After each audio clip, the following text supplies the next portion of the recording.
আমরা এখন এসেছি ধোপইল মাঠে মধু মামুনের খামারে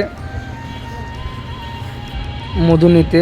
এই যে এখানে মধুর চাক বসানো আছে, ওখান থেকে নিয়ে এসছে, তারপরে এই মেশিনে মধু সংগ্রহ করছে। এই মেশিনে মধু সংগ্রহ করার পরে ঘুরিয়ে এই যে ভিতরে দিচ্ছে, দিয়ে ঘুরিয়ে ঘুরিয়ে এই যেভাবে ঘুরিয়ে মধু সংগ্রহ করছে, তারপরে ওইটা আবার যায় চাকে দিচ্ছে।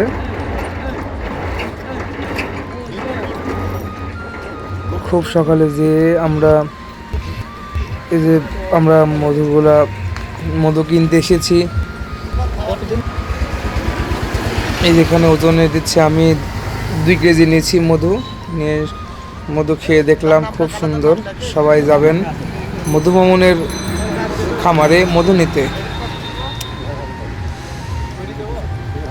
একদম খাঁটি। আমি নিজে খেয়ে চেক করে নিয়েছি।